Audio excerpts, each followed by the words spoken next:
Wellness की बात है तो आदमी के साथ योगा और मेडिटेशन की भी बात है।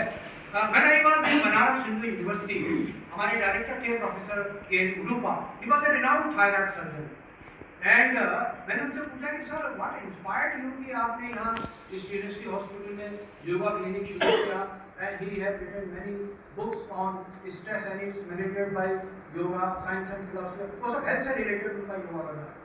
तो उन्होंने कहा कि I was invited at Chicago में स्वामी राम ने एक world congress on yoga organise की थी, बहुत पुरानी बात है।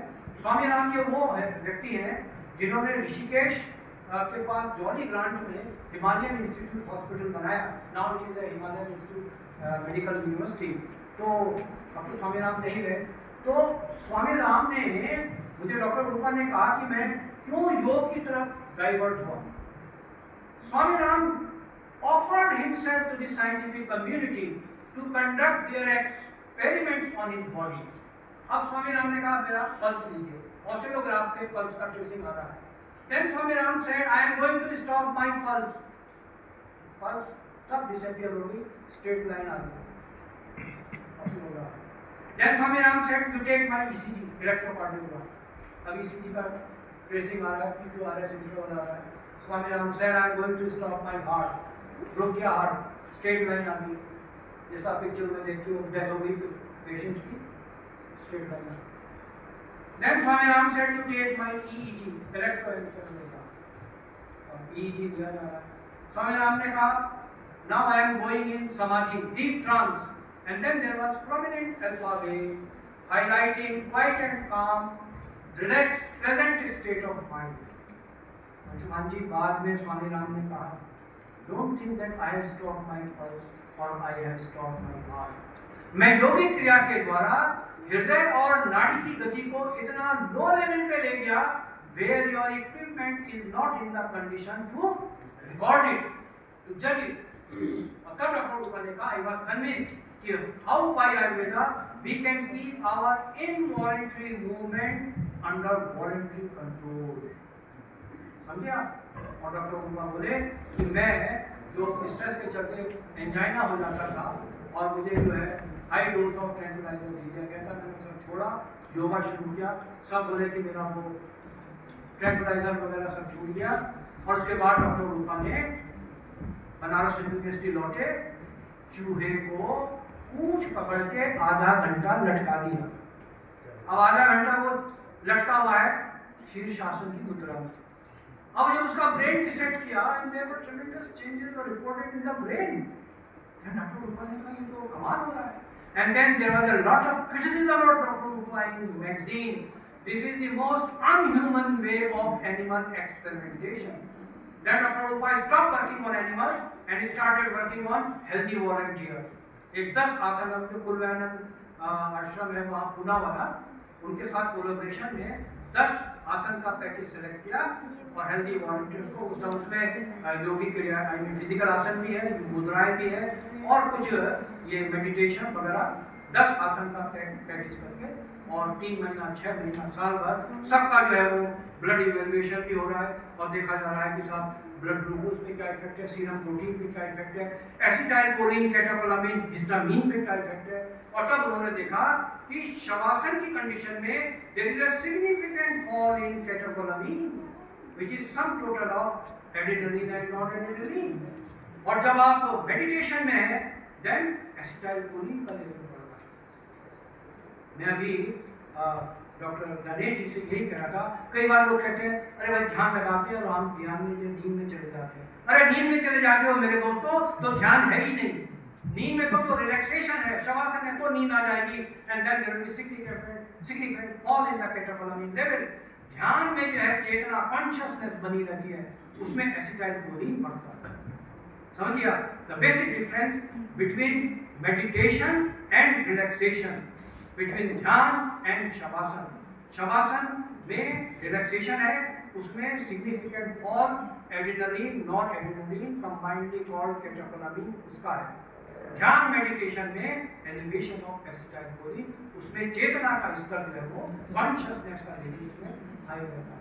तो इसलिए ये जो योगा एंड मेडिटेशन है इसका We are hardly aware about 6 to 10% function of human brain. Rest 90% part of the brain is in dormant phase. सुषुप्त अवस्था में है। अब इस ध्यान की अवस्था में जो आपको एक्सपीरियंस हो रहे हैं वो तो बियॉन्ड 6% के हो रहे हैं, और बियॉन्ड 6% को नापने का आपके पास पैमाना नहीं है, पैरामीटर नहीं है, तो आपको चलो योगा तो चमत्कार है। अरे कुछ चमत्कार नहीं है, आपके पास पैरामीटर नहीं है मेजर करने का। Yoga is nothing but energy in potential form. जिस समय आपके पास पैरामीटर आ जाएगा आप कहेंगे हाँ भैया, दैट इज द रीजन ऐसे ऐसे एक्सपीरियंस होते हैं। अब आप देखिए ना, एक्सरे आया, यू आर एबल टू सी कि भाई क्या डिजीज है। इसके बाद एक्सरे के बाद जो है वो आ गया, क्या नाम इसका, लेजर आ गया। यहीं से आपने बिना इंसीजर किए जो है वो ठक ठक ठक ठक वो चूड़ा होकर पसली जो है वो निकल गई। एक हमारे कस्टम के मित्र थे, बोले कोई हमारे पास चश्मे आते हैं, उसमें से ऐसी रेंज निकलती है जो कपड़े को पेनिट्रेट कर देती है, तो आपने पॉकेट में उसमें क्या छिपा रखा है पता चल जाता है, लेकिन वो उसके नीचे बियॉन्ड कनेक्टेड नहीं कर रहा है, वहाँ पे एक्सरे आ गया। तो कहने का मतलब ये है कि जब ध्यान की उचित अवस्था में है आप, और जो ब्रेन के दूसरे फंक्शन को आप एक्टिवेट कर लेते हैं, जनरेट कर लेते हैं, ऐसी ऐसी रेज निकलती हैं, you are able to see across the wall. यहाँ बैठे बैठे दुनिया में कुछ कोने में क्या हो रहा है आपको पता चल जाता है। तो ये सब जो चीजें हैं 6 to 10% के बियॉन्ड वाली चीजें हैं, ये समझने की बातें हैं। इसलिए वो जो स्वामी जी सुबह कह रहे थे, स्पिरिचुअल की बात कर रहे थे, तो आयुर्वेद तो कहता ही है कि प्रसन्नात् मेन्द्रियमना स्वस्थ इति अभिधीयते। Ayurveda talk about the physical, mental and spiritual wellbeing. इसलिए जो स्पिरिचुअल वाला पार्ट है, मेंटल हेल्थ वाला पार्ट है, इसमें मेडिसिन से कहीं ज्यादा जो रोल है वो ये योगा मेडिटेशन का। इसलिए आपने बड़ा अच्छा किया राकेश जी कि आपने जो इसको योगा मेडिटेशन को भी वेलनेस प्रोग्राम में जो है वो जोड़ा। पूरा का पूरा जो स्ट्रेस का प्रॉब्लम है वो योगा मेडिटेशन से ही कंट्रोल होगा। ऑफ कोर्स जो आयुर्वेद की मेज है, औषधियां, अश्वगंधा, शतपुष्पी, ब्राह्मी, मंडूकवर्णी, इन सब की भी भूमिका है। इन सब के अंदर भी जो है वो सिग्निफिकेंट लोअरिंग ऑफ कैटेकोलामीन वो प्रॉपर्टी है। पहले तो ये फार्माकोलॉजिस्ट कहते थे कि आयुर्वेद की जो वेदी औषधियां हैं दे आर माइनर ट्रैंकुलाइजर, और वो ये नहीं कहते थे कि भाई किसी की मेमोरी को बढ़ाया जा सकता है।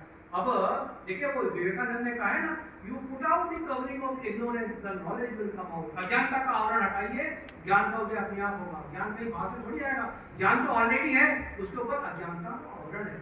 वो लोग कहते थे वेद औषधियां जो है ये चिंता तनाव से जो आपकी मेमोरी की जो मास्किंग हो रही है, तो ये वेद औषधियां अनमास्किंग कर देती है स्ट्रेस का बदनाम है। एक्सेप्टेड यस, ब्राह्मी में ये जो बैकोसाइड है ये जो मेमोरी एरिया के न्यूरॉन है इनको प्रमोट करते हैं और किसी की मेमोरी को फर्दर बढ़ाया जा सकता है।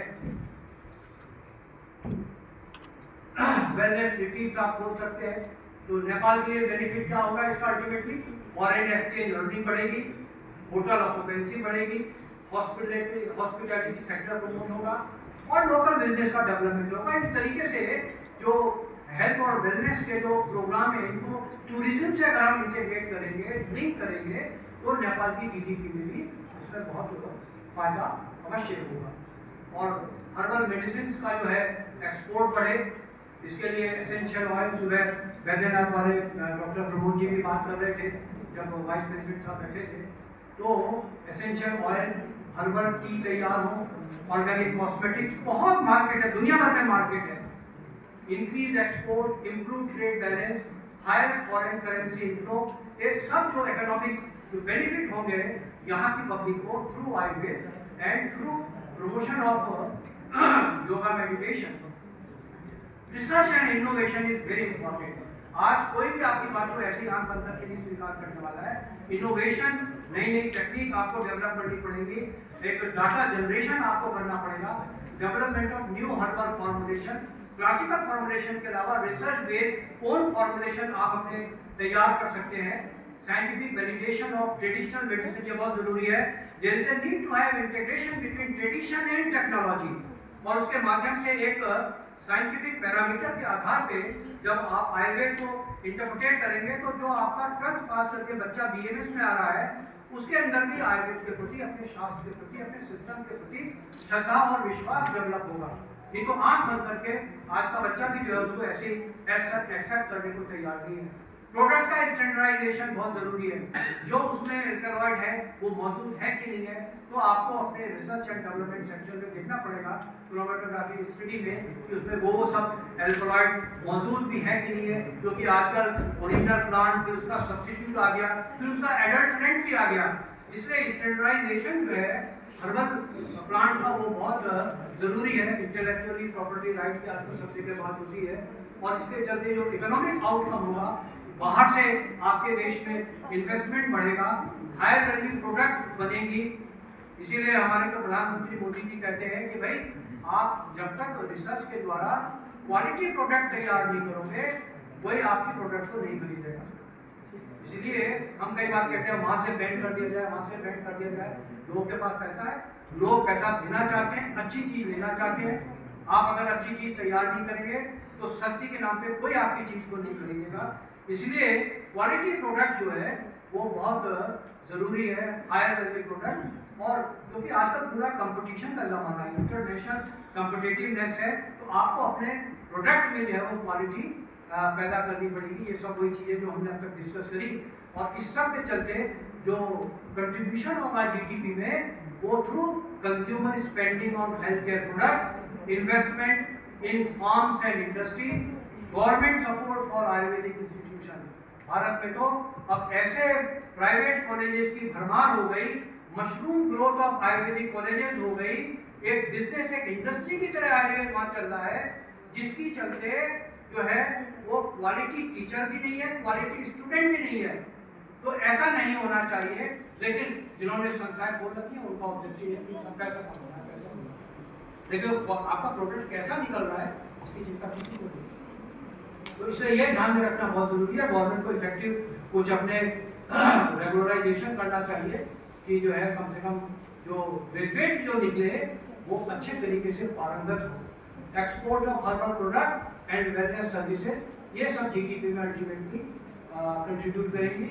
सो to promote the commercial cultivation of medicinal plant, जिनका बाहर मार्केट हो। हमारे जब राष्ट्रपति missile man Bharat Ratna APJ Abdul Kalam जब प्रेसिडेंट थे तो वो तो साइंटिस्ट थे, उन्होंने क्या किया, आईसीएमआर से, सीसीआरएस से और सीएसआईआर से सब साइंटिस्ट को इकट्ठा करके कि भाई आप देखिए कि कौन कौन से ऐसे आयुर्वेदिक कंडीशन है, कौन कौन से ऐसे आयुर्वेदिक फॉर्मुलेशन है जिनको इंटरनेशनल मार्केट में लॉन्च किया जा सकता है। और तब अनेक बेबी स्लीप डिसऑर्डर में एक एक्सपर्ट ग्रुप में था, और हमने फिर कगर वेलेरिना रिची इसको आइडेंटिफाई किया और एक क्लासिकल तगरादी बाद, और ताकि साइंटिफिक लाइन पे स्टडीज क्लिनिकली एक्सपेरिमेंटली हो और बाहर के लोगों को कन्विंस किया जा सके। और ऐसे प्रोडक्ट जिनको भारत की ड्रग टेस्टिंग लेबोरेटरी, आजकल आता है कि साहब फॉरेन से कितने ईमेल जामनगर में आते थे कि साहब हमने ये खाया वो खाया, हमारा लेट बढ़ गया। अरे भाई लेट बढ़ गया तो तुमने हमसे पूछ के खाया क्या? अब वो क्या रहा है, आंख बंद करके लोग लिख रहे हैं, प्रोडक्ट बेचनी है, खा रहे हैं, वो क्वालिटी कैसी है ना? तो लेट बढ़ेगा, आपका सब कुछ बढ़ेगा, किडनी भी खराब होगी, लीवर भी खराब होगा। इसलिए भारत सरकार ने कहा कि कुछ लैब्स को आइडेंटिफाई किया जाए, वो लैब सर्टिफाई करे ये प्रोडक्ट सेफ है, उसके बाद ही इंटरनेशनल मार्केट में इनका एक्सपोर्ट अलाउड हो। तो इसलिए यहाँ पे जो strengthen research and development, improve product quality standard, wellness tourism infrastructure, export oriented Ayurvedic industry, ये सब जो है डेवलप हो। एनकरेज पब्लिक प्राइवेट पार्टनरशिप, आजकल तो डिफेंस सेक्टर में भारत में खूब प्राइवेट सेक्टर को इन्वॉल्व कर दिया गया है, और इसके चलते जो है ग्रोथ भी हो रहा है। खाली गवर्नमेंट के भरोसे रहो वो भी ठीक नहीं है। तो इसलिए पब्लिक प्राइवेट पार्टनरशिप को नेपाल में भी प्रमोट करने की जरूरत है। Ayurveda has significant potential to contribute to Nepal GDP. It can boost agriculture, manufacturing, tourism, export and employment. Sustainable development and scientific advancement are essential for maximizing the economic benefit, and ultimately Ayurveda can become an important pillar of Nepal's green and wellness economy. मैं समझता हूँ कि आयुर्वेद, योग, meditation, इस सब के माध्यम से नेपाल के as a whole health wellness sector के अलावा जो जनरल इकोनॉमिक डेवलपमेंट में बहुत इसमें स्कोप है, और इसके लिए पब्लिक और प्राइवेट पार्टनरशिप को प्रमोट करना बहुत जरूरी है। जैसे मैंने आपसे कहा, मैं आपके सामने कुछ वैलिडेशन की बात करूंगा कि किस तरीके से जो चीज आपको कन्विंस करेगी, जो science person like doctor Anshuman who is from western system of medicine, who has a faith in ayurvedic system, जो कन्विंस होंगे कि हाँ भाई आयुर्वेद में साइंटिफिक लाइफ पे इतनी स्टडी हुई है, तो Ayurveda talk about the physical maintenance, spiritual wellbeing, और body talks, Ayurveda talks about the integration between body, mind and soul, और जितने भी जो कॉज हैं साइकोसोमेटिक इलनेस के, उसमें कहा है धीर धृति स्मृति विभ्रंश। तो ये जो धीर धृति स्मृति विभ्रंश हो रहा है, जिसके चलते प्रज्ञापराध हो रहा है, और it causes the vitiation of all the dosha and it's make you susceptible for various psychosomatic problems. हमारे यहाँ जो मानस भाव है, इमोशंस, इनको मानस भाव कहा है, they are in physiological brain. Same मानस भाव are described as मानसिक विकार, and they go beyond physiological limit. They are termed as, अब देखिए गुस्सा किसको नहीं आता है, मानस भाव है वो, लेकिन जब ये लिमिट से बाहर हो जाएगा, कहते हैं आदमी गुस्से में भी अंधा हो जाता है, तो वो मानसिक विकार है। इसीलिए काम, क्रोध, लोभ, मोह सब में होते हैं, लेकिन जब एक लिमिट से ज्यादा है तो ये आपको जो है स्ट्रेसर का काम करते हैं और साइकोसोमेटिक डिजीज को प्रेसिपिटेट करते हैं। ये मैं कल डॉक्टर बुदोय से बात कर रहा था, आजकल सब लोग साइको न्यूरोइम्यूनोलॉजी की बात करते हैं। हमारे यहाँ national institute of mental health neuro sciences से स्वर्गीय डॉक्टर पी देशी राजू आए, तो उन्होंने कहा कि जब आप बहुत स्ट्रेस में हैं, साइंटिस्ट ने आपका ब्लड सैंपल लिया, देखा गया कि इम्यूनोग्लोबुलिन लेवल जो है वो नीचे चला जाता है। स्ट्रेस में आपकी इम्यूनिटी कम हो जाती है, और जब आप डीप मेडिटेशन में अगेन ब्लड सैंपल करते हैं और देखा गया कि इम्यूनोग्लोबुलिन लेवल प्रमोट हो जाता है। तो मेडिटेशन में आपका इम्यून सिस्टम बढ़ जाता है। स्ट्रेस, वही स्ट्रेस लगाता, सेली की बड़ी प्रसिद्ध बुक है स्ट्रेस विदाउट डिस्ट्रेस। सेली से it is better to take a tablet of Diazepam instead of continuously going in the phase of distress. Distress लगातार बना रहे तो वो डिस्ट्रेस में बदल जाता है। और ये जो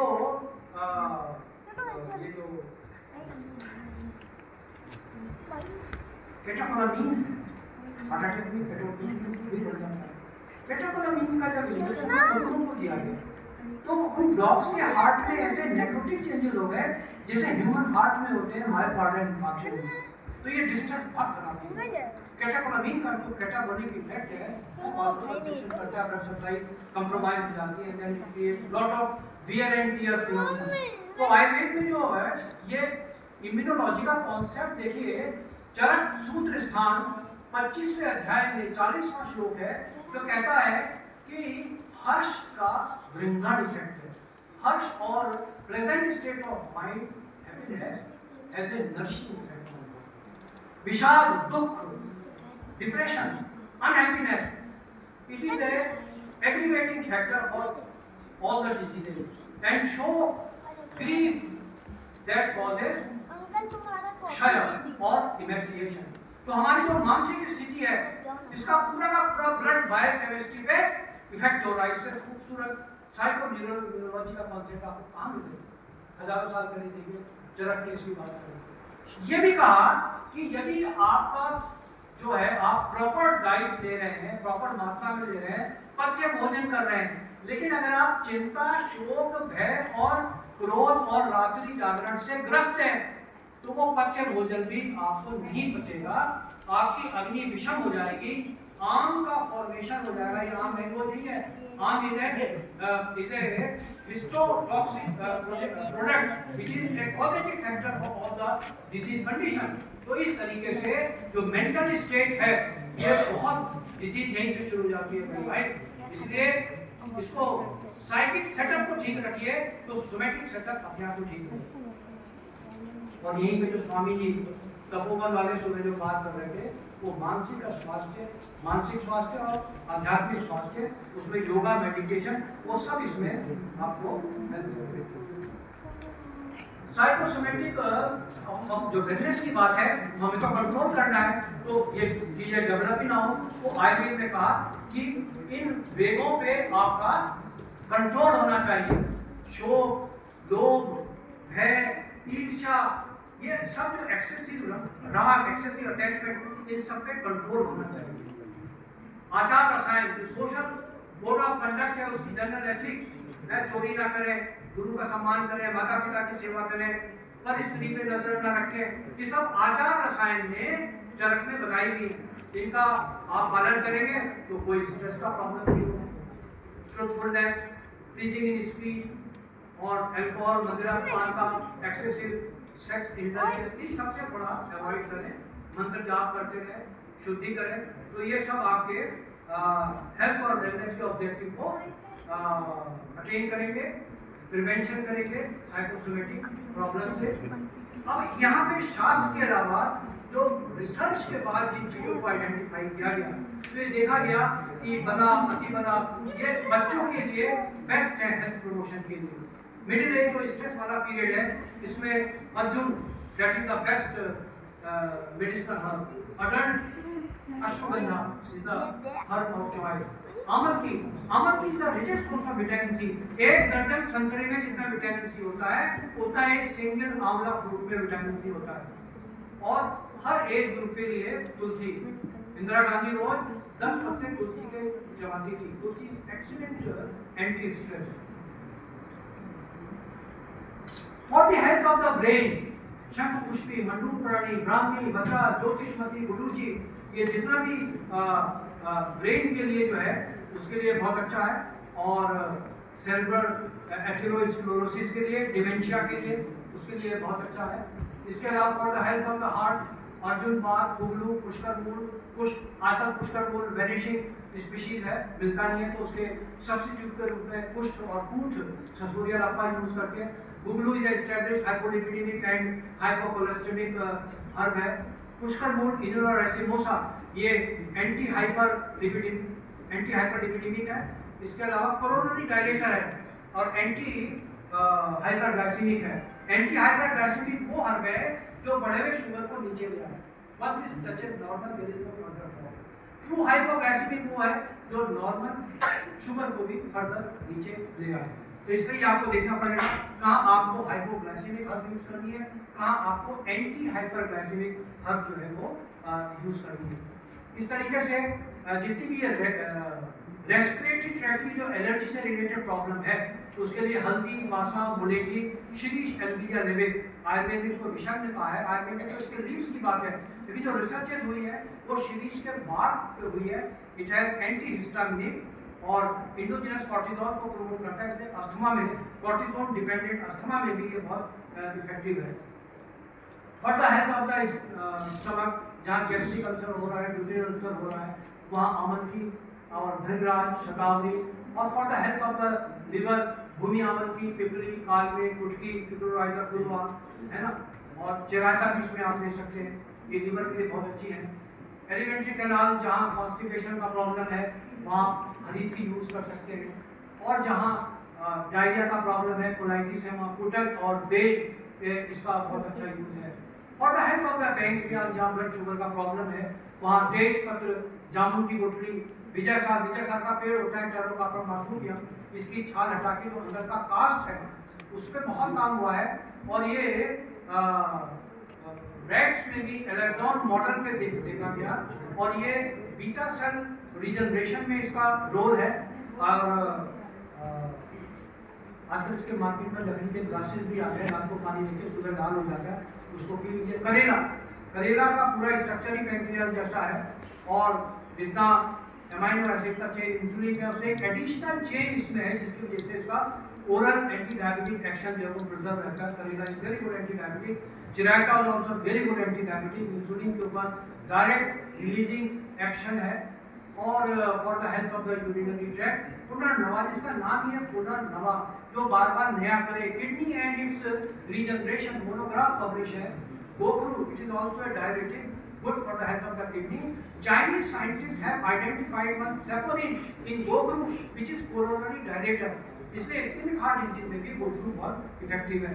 वरुण सीडियराइड एक्टिव में बहुत काम किया है, और ये कैल्शियम स्टोन को भी डिसॉल्व कर देता है। तो किडनी की हेल्थ के लिए पुनर्नवा, गोखरू और वरुण का यूज बहुत अच्छा है।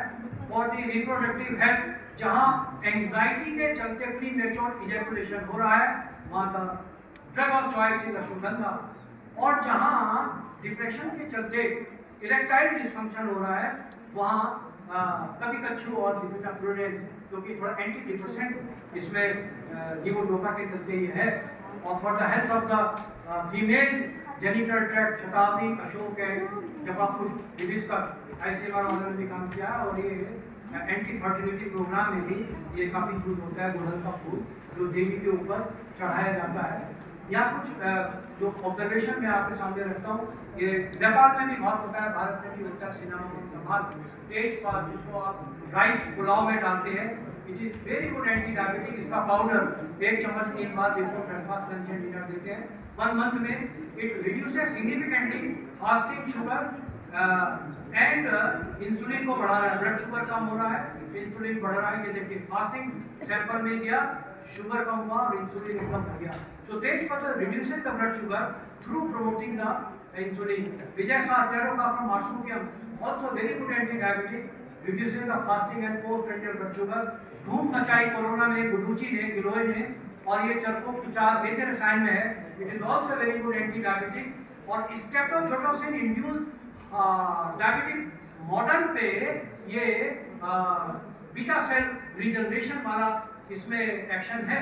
और ये जो बेरबेरिन है, ये बेरबेरिन दारू हल्दी में भी है, बेरबेरिन एरिस्टेटा में भी और गुडूची में भी है। और ये बेरबेरिन हाइपरग्लाइसीमिया को कम करता है, इंसुलिन रेजिस्टेंस को कम करता है, बीटा सेल रीजनरेशन के लिए रिस्पॉन्सिबल है और लिपिड मोनोऑक्सीडेशन को भी कम करता है। इस तरीके से ये यहाँ पे हमने विजय सार के साथ गुडूची मिला दिया और करेला मिला दिया, एक्शन फर्दर पोटेंशिएट कर दिया। इसी तरीके से करेला जो है वो भी इंसुलिन रेजिस्टेंस को कम करता है, इंसुलिन को प्रमोट करता है। और मेथी जो है ये पोस्ट प्रेंडियल ब्लड शुगर को कम करती है, इंसुलिन सेंसिटिविटी को बढ़ाती है।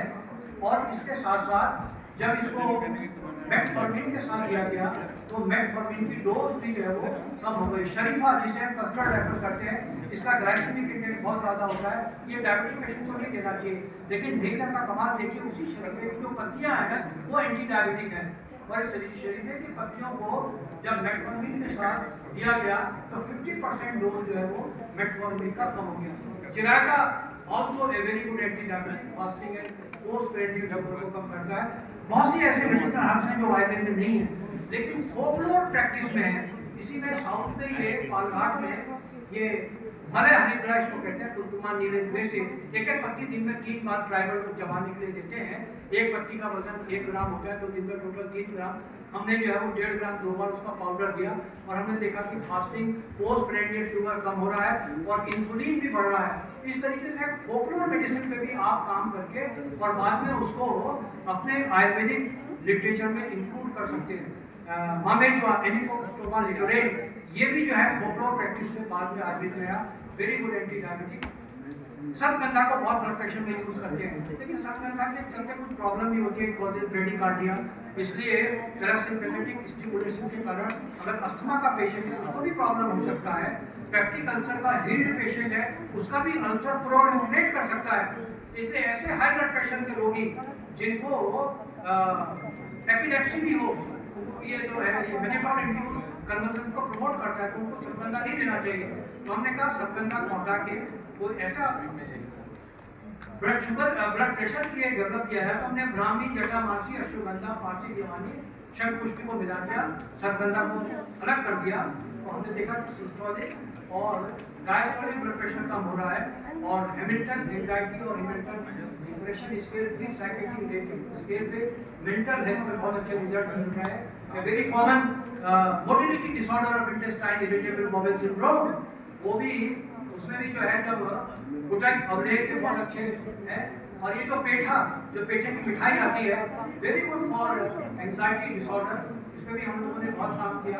मेंटल हेल्थ में बहुत अच्छा काम इसके ऊपर किया। एंड ब्राह्मी कंपाउंड एंजाइटी में, इसके अलावा डिप्रेशन, ये जो लहसुन है गार्लिक, इसका डिप्रेशन में बहुत अच्छा एक्शन है। और हैमिल्टन डिप्रेशन रेटिंग स्केल वगैरह पे इसके एक्शन प्रूव्ड है। अलसी का तेल फ्लैक्सीड ऑयल, इस पे हमने क्लिनिकली एक्सपेरिमेंटली बहुत काम किया। शुभता से भी इसके रिजल्ट कंपेयर किए। अलसी is a very good anti depressant remedy, 1 चम्मच आप उसको 2 बार अलसी का तेल दीजिए। और जिनको एपिलेप्सी हो उसको भी ये एंटी एपिलेप्टिक इफेक्ट इसका अलसी का है, जो मिर्गी के दौरे पड़ते हैं उसका रेट कम हो जाता है। जो तेल धारा हम लोग यूज करते हैं स्लीप डिसऑर्डर में, उस पर इस पे ये जटामासी और अश्वगंधा तेल धारा, इसके अलावा हमने गुप्त धारा, क्षीरबला तेल धारा, जल धारा, दशमूल कुआं धारा, इसमें भी बहुत काम किया। और स्लीप डिसऑर्डर में ये अनेक प्रकार की धाराएं बहुत काम करती है।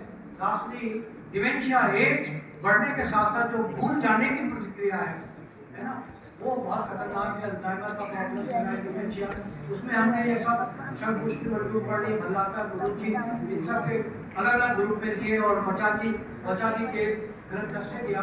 और हमने देखा कि 4 महीने की स्टडी में ये जो बेंटन गैस्ट्रॉन मोटर विजुअल टेस्ट, अल्जाइमर का पेशेंट वो कुछ चीजें देखता है और फिर वो उसकी ड्रॉ करता है पिक्चर, उसमें गलतियां करता है, फिर आयुर्वेदिक कोर्स देख के देखा तो मिस्टेक में उसकी कमी आ जाती है। मेमोरी जो है, मिनी मेंटल स्टेटस एग्जामिनेशन, आप हॉस्पिटल में किस फ्लोर पे, आज क्या तारीख है, कौन सा महीना है, ये डिमेंशिया के पेशेंट को याद नहीं रहता है। आपने जब उसको 4 महीना ये कोर्स दिया तो वो याददाश्त उसकी काफी इंप्रूवमेंट होता है। मैं मानता हूँ कि ऐसे पेशेंट जिनकी सीटी स्कैन ऑफ ब्रेन में डिफ्यूज सेरेब्रल एट्रोफी नहीं हुई है, बिगिनिंग में वो आपके पास आते हैं और आप उनको 4 महीना, 6 महीना, 1 साल ये मेडिसिन देते हैं, तो सिनेंट डिमेंशिया के रसायन के प्रयोग से काफी अच्छे रिजल्ट पाए जा सकते हैं। घी जो है उसी ड्रग को आप जब पाउडर में देंगे तो उतना इफेक्टिव होगा। घी बेच देंगे तो maximum part of the drug molecule is able to cross blood brain barrier. तो घी एज ए ड्रग व्हीकल बहुत इंपॉर्टेंट है।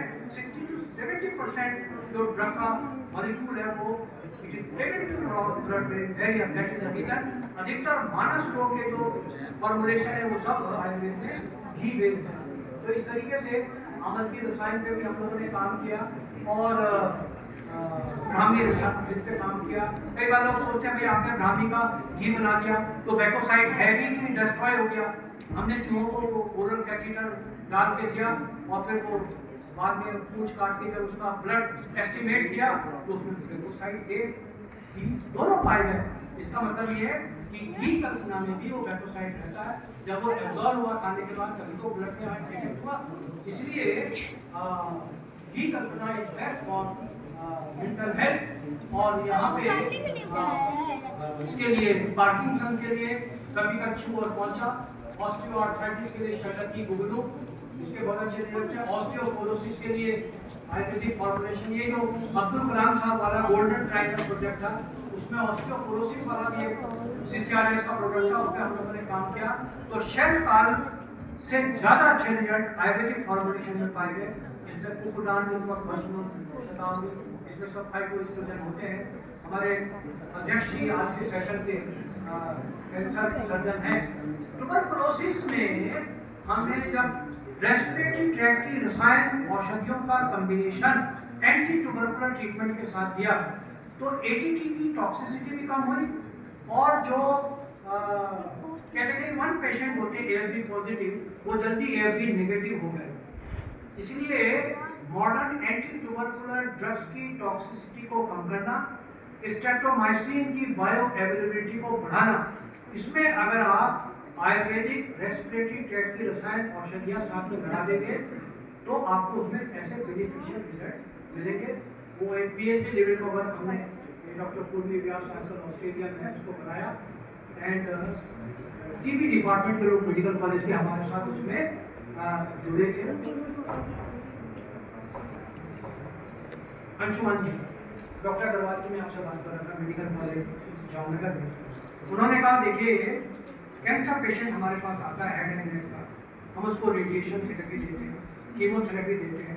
हम जो प्रॉब्लम फेस कर रहे हैं उनको ल्यूकोसाइटिस हो रहा है, जीरोस्टोमिया हो रहा है, सलाइवा नहीं बन रहा है, आप हमें इसमें हेल्प कर सकते हैं तो हम आपसे हाथ मिलाने के लिए तैयार हैं। और हम लोगों ने कहा कि ठीक है हम मुलेठी पे काम करेंगे। मुलेठी का घी बनाया गया और मुलेठी के पाउडर को एक ग्रुप में हनी के साथ लोकल एप्लीकेशन, एक ग्रुप को सिर्फ हनी का एप्लीकेशन, एक ग्रुप को ओरल बुलेटी की और लोकल हनी के साथ एप्लीकेशन, सबको कीमो रेडिएशन चल रहा है, और एक चौथा ग्रुप कंट्रोल ग्रुप जिसको सिर्फ रेडिएशन कीमो, बाकी में रेडिएशन कीमो के साथ आयुर्वेद भी चल रहा है।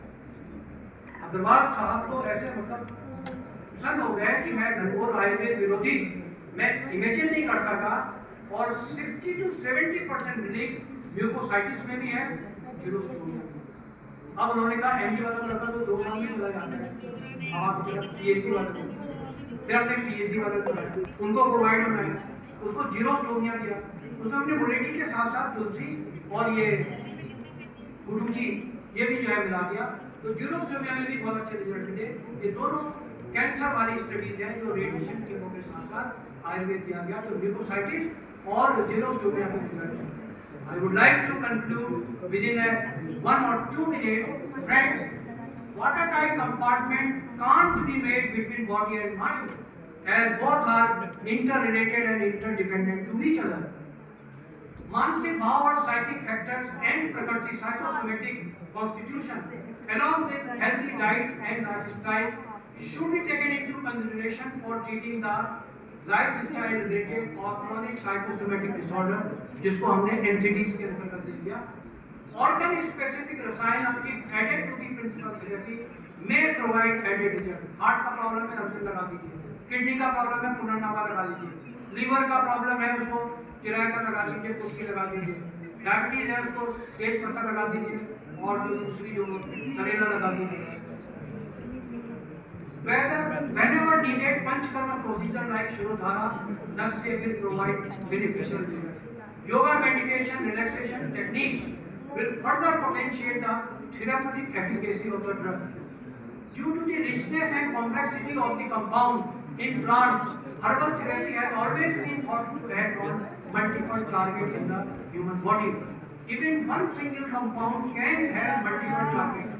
Single plant में भी multiple target hit करने की कैपेसिटी। कॉम्बिनेशन देखिए, कोई झगड़ा आयुर्वेद और एलोपैथी का नहीं है। Ayurveda and allopathy both are complementary and supplementary to each other. A combination therapy of conventional medicines and herbal medicine exhibit a better synergistic effect than either medicine alone. Therefore, herbal medicine can complement conventional therapy to make the life healthy and happy. Modern drug की toxicity को भी herbal कम करती है। I think it will help in making the patient healthy and happy. Thank you very much, ladies and gentlemen.